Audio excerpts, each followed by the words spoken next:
Injury-wise, really got out of it okay.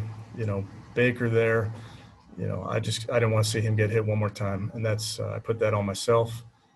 Went into this game knowing we had to keep him clean, and we didn't do a good enough job. So that starts with me, obviously, and he's a very, very tough player, and I know he wants to fight, but it's a long season. We got a game next week, and I didn't feel like it was the right thing to put him back out there.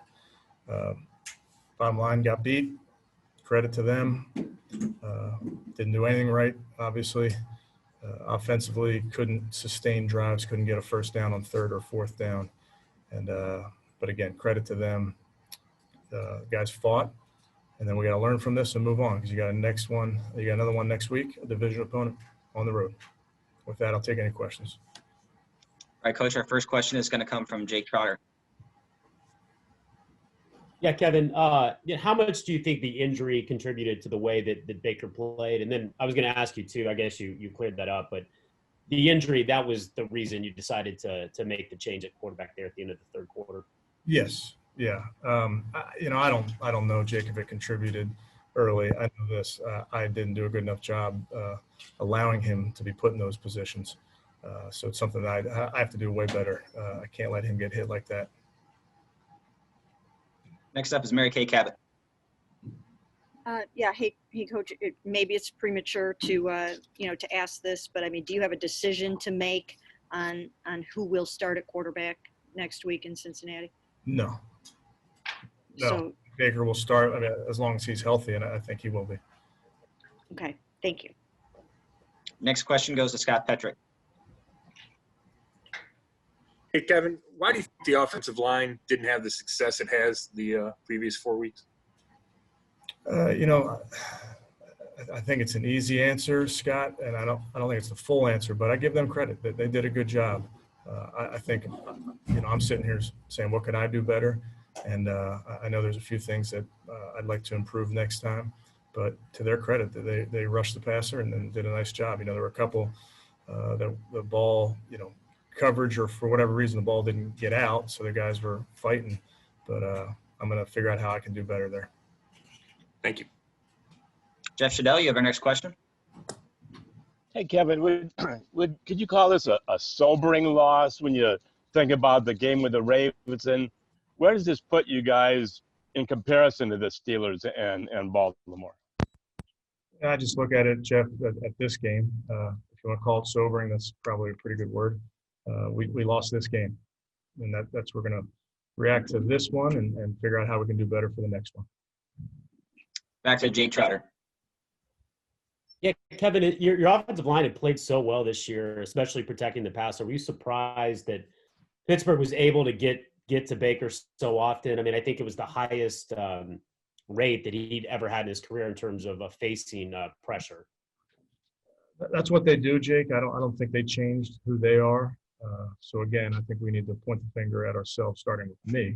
What can I do better? That's schematic. There's a bunch of different things that I can do better to make sure we don't put ourselves in that spot. Nate Orrick, you're up.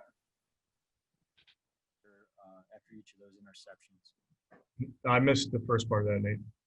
What did you tell Baker after each of those interceptions other than don't throw an interception? I'll watch the tape and continue to coach him off of the good stuff and off the bad stuff. But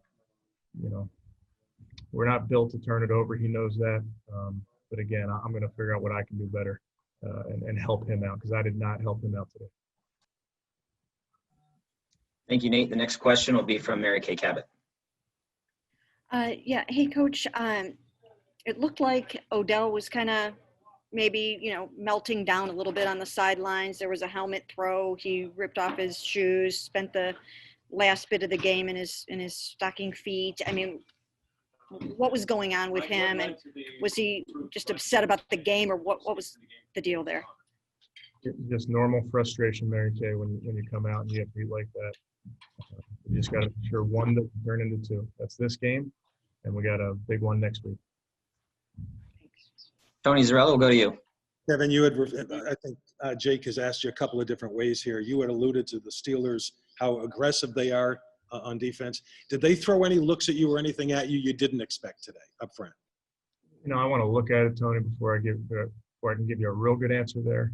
But just based on what I saw from the sideline and just looking at the surface, I wouldn't say that they did anything out of the ordinary. No.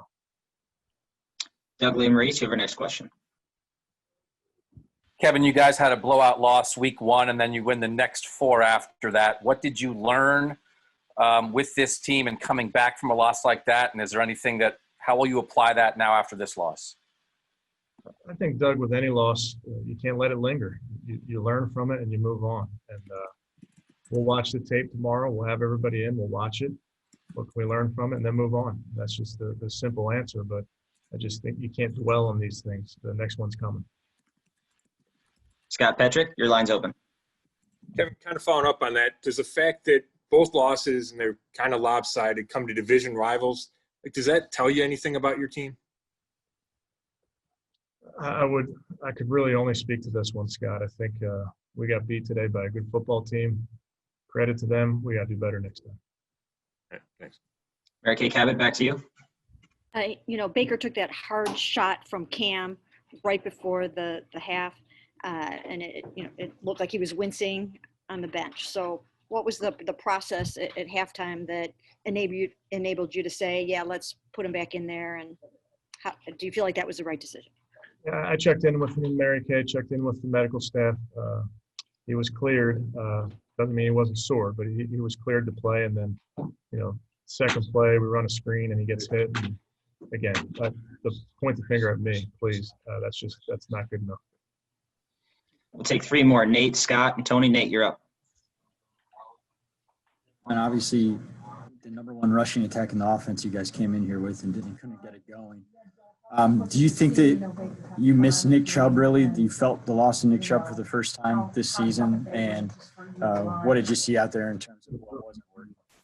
Yeah, Nate, I wouldn't put I don't think that's fair. We'll get Nick back when he's ready, but we're going to ride with the guys we have. We got plenty of guys. I feel strongly about our team. I feel strongly about the guys we have, and we're not going to make any excuses. Scott Petrick, your line's open. Kevin, you mentioned the struggles on 3rd and 4th down. What can you, when you look at those, what can you put your finger on that went wrong? I didn't do a good job there. We didn't get people open. I need to figure out a way to get some easy ones for the Q. We just did not have people open. You keep pointing the finger at yourself, and I understand that. Did you feel good about the plan coming in and think things that you had called would work, and then Pittsburgh did stuff that took it away? Yeah, I think that's fair. We'll have to figure it out next time. But bottom line, the plan wasn't good. The execution wasn't good. So it's one of those deals where you get back, you learn from it, and you move on.